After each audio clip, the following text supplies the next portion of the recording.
All right, listeners, welcome back. Today, we're going to be doing a deep dive into something a little different. Oh, We're yeah. still talking JFK, but this time we're going way back before the assassination, looking at Lee Harvey Oswald's life before, all that. Right? And what's really cool is we're not relying on the usual, like, biographies or mainstream news stuff. I found some excerpts from the fourth decade, which I don't know if you're familiar with, but it's a research journal I've heard of it. specifically focused on JFK assassination research. Yeah. So this is like going down some serious rabbit holes. And the first thing that jumped out at me was this term, the Oswald legend. Have you come across that before? Oh, yeah. The Oswald legend, it's basically how this journal refers to all the government files on Oswald before the assassination. The thing is, a lot of these files, they're full of discrepancies, like just odd details that don't line up or straight up errors. Wait, so more than just typos, right? We're talking about like different birth dates, heights that don't match. Even his mother's address is wrong in some FBI reports. Yeah. That's a bit more than sloppy paperwork, don't you think? Right, exactly. It makes you wonder what was going on, why there was so much confusion, or maybe even intentional misinformation surrounding this guy. Intentional, huh? That's where things get really interesting. Because one of the theories this journal puts forward is that maybe the CIA was running an operation trying to find a mole within the U.S. government. Yeah. And they might have used Oswald's files as a kind of marked card experiment, is how they put it. Marked card. Yeah, I was kind of confused at first, too. Can you break that down a little? So picture this. They take Oswald's file, right, which is already being watched because of his defection to the Soviet Union a few years earlier, and they slip in slightly different, slightly wrong pieces of information about him. Yeah. Like, one version of the file says he's 6 feet tall, another says he's 5'10". Ah, got it. Then they just wait and see if any of those specific details, those intentional errors, show up in Soviet intelligence reports. Wow. So, like, if the Soviets got a hold of info saying Oswald was 5'10", Hmm. then the CIA would know exactly where the leak was coming from. That's pretty ingenious. But but why Oswald? Why use him for this mole hunt? Well, think about it. Oswald was already on the radar of multiple agencies. CIA, FBI, State Department, you name it. They were all watching him. So any little change in his file, even something small, would stick out like a sore thumb. He was the perfect marked card because everyone was already paying attention. Okay, yeah, that makes sense. But hold on, are there any like concrete examples in these files that actually support this theory? Like, can we see these discrepancies, these marked cards in action? Absolutely. There's this crazy example where there are two CIA cables, both written on the same day, about Oswald, and they describe him totally differently. One says he's 35 years old and 6 feet tall. The other one claims he's 23 and 5'10". Well, wait, that's a huge difference. Right. I mean, it's hard to believe those are just honest mistakes, especially from seasoned intelligence officers. You gotta wonder if they were deliberately trying to muddy the waters or maybe even test to see who would bite on the wrong information. Yeah, it's like they were trying to create chaos on purpose. But if they were so worried about a mole, why not just investigate Oswald directly? Wouldn't that have been simpler and probably a lot safer? That's a good question, and it goes back to this whole idea of the Oswald legend. Was he really just a lone wolf, like the official story suggests? Or was he already entangled in all sorts of intelligence operations, making him both valuable and potentially dangerous? You're saying he might have been an asset even before the assassination? But what kind of asset? This is where things get even more intriguing. The article talks about Oswald's military discharge. And get this, it might have been based on a totally bogus claim that he renounced his U.S. citizenship. So now we have to ask, who was pushing for him to be discharged and why? Were they trying to cover something up? That's right, and there are hints that multiple agencies might have been involved, the FBI, even the Marines. This is where the concept of allotropy comes into play.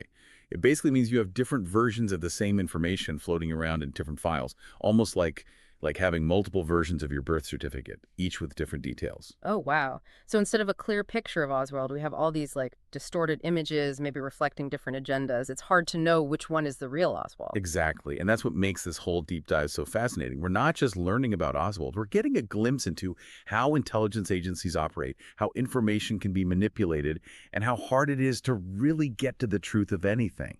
Yeah, it feels like we're in a spy thriller. And speaking of spy stuff, let's talk about Oswald's defection to Russia. The article actually suggests that this might have been staged as a what do they call it? A dangle operation. What does that even mean in the world of espionage? A dangle is basically someone who pretends to offer their services to the enemy, but they're actually working for their own intelligence agency the whole time.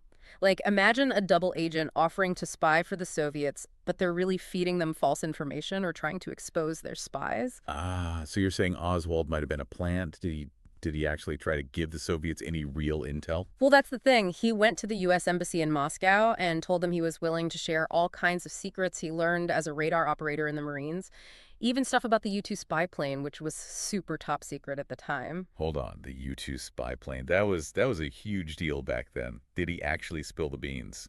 That's what's weird. Both U.S. and Soviet sources say he never actually followed through. So was he just testing the waters, seeing how they'd react? Was it all part of some bigger counterintelligence game? It's really hard to say for sure. Man, this just keeps getting more and more intriguing. It feels like every step we take, we just uncover another layer of mystery. And there's one more person I wanted to ask about, Richard Snyder, the guy from the U.S. Embassy who interviewed Oswald in Moscow. Why does he seem so important in this story?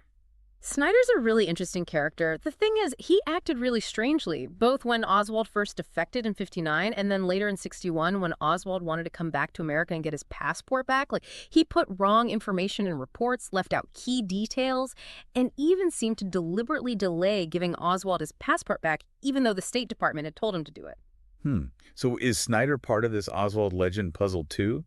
Was he intentionally trying to, I don't know, screw things up? It's hard to know for sure, but his actions were definitely suspicious. And you have to remember, this was the height of the Cold War, a time when everyone was super paranoid and even small details could have huge consequences. Okay, my head's spinning a bit trying to keep track of all these players and their possible motives. But before we go any further, let's take a step back. Who in the U.S. government was really interested in Oswald, and why? The article names quite a few big names, like James Angleton. He was the CIA's counterintelligence chief. You got J. Edgar Hoover, the FBI director, Otto Otepka, a security officer at the State Department. It seems like Oswald was on the radar of a lot of powerful people. But was it just about finding a mole, or was there something else going on with Oswald? Something even bigger? That's the million-dollar question, isn't it? And it's something researchers are still trying to figure out. This whole Oswald legend, it's like a giant puzzle, Yeah. and the pieces are scattered across all these government files, many of which are still classified. Makes you wonder if we'll ever have all the pieces to see the complete picture. Well, we've definitely covered a lot of ground already. I feel like I've learned more about Oswald in the past few minutes than I have in years of reading news articles, and we're just getting started. Oh yeah, there's a lot more to unpack and analyze. I can't wait. Yeah. Stay with us for part 2 of this deep dive into the world of Lee Harvey Oswald, where we'll uncover even more intriguing twists and turns. Okay, so we were just talking about all the strange stuff in Oswald's files, right? Well, buckle up, because this next story is even weirder. Oh, yeah. Lay it on me. So one of these articles claims that Oswald was seen getting a haircut, of all things, in Sparta, Wisconsin. Sparta, Wisconsin. Yeah, back in March or April of 63.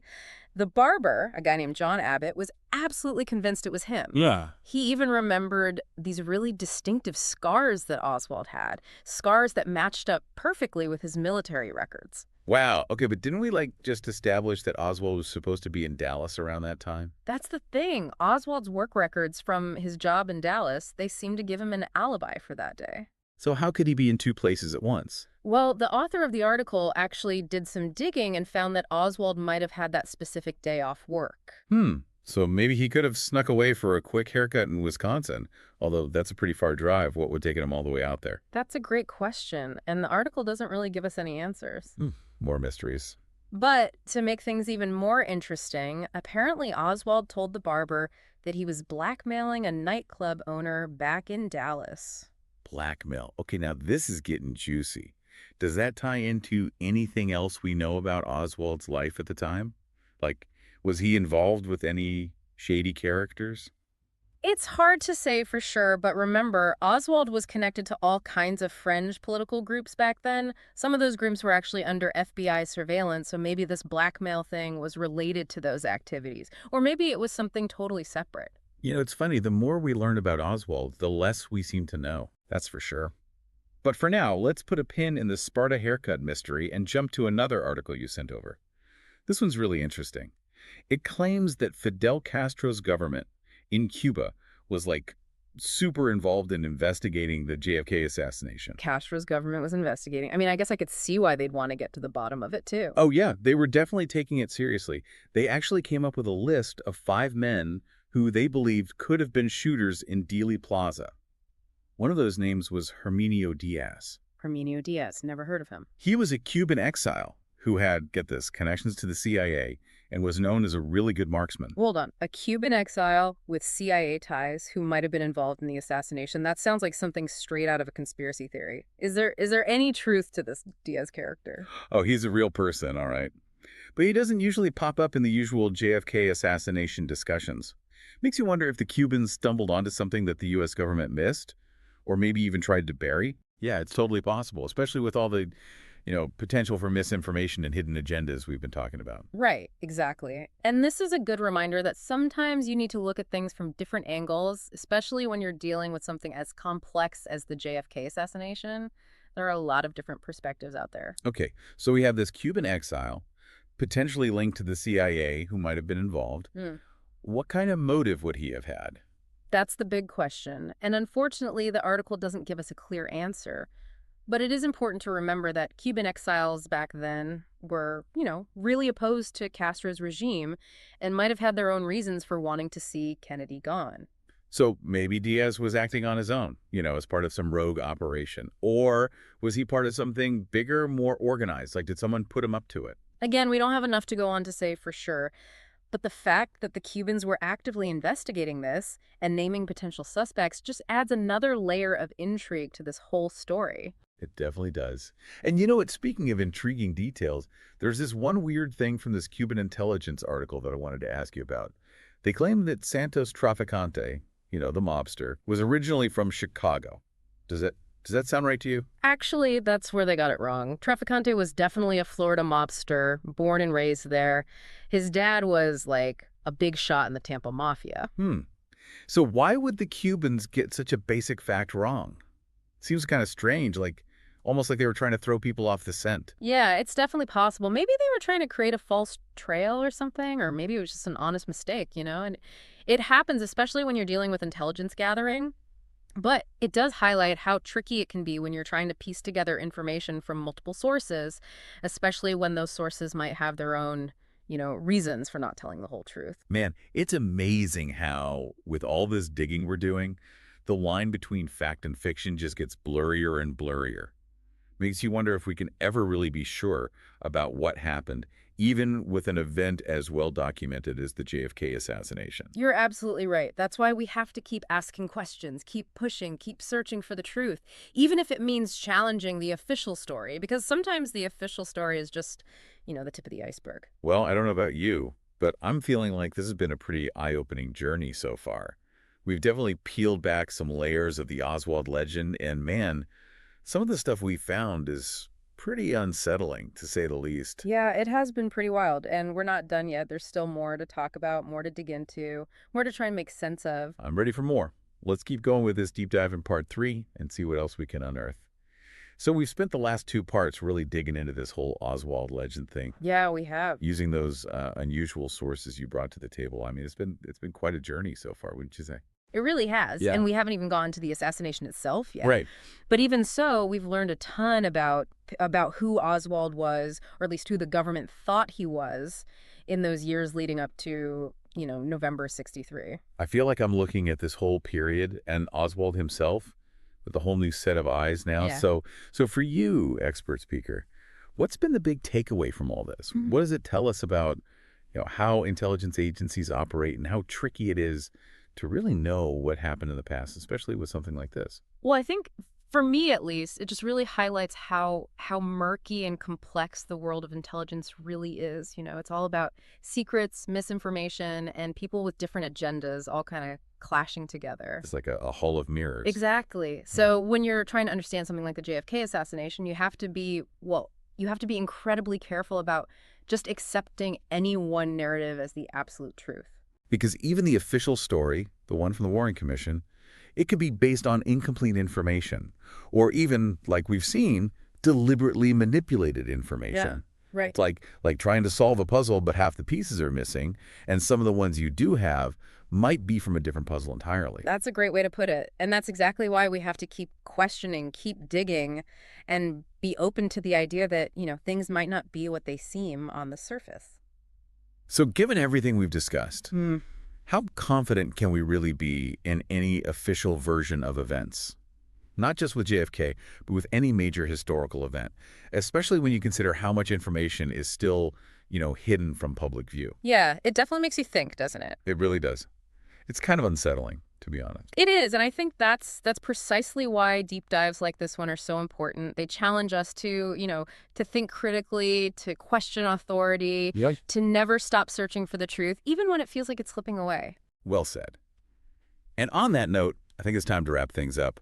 Huge thanks to you, expert speaker, for navigating us through this labyrinth of information. It's been amazing. No pleasure. And to everyone listening, thank you for joining us on this deep dive into the world of Lee Harvey Oswald. We hope it's given you some things to ponder, maybe even some aha moments. And as always, keep those minds curious. We'll see you next time.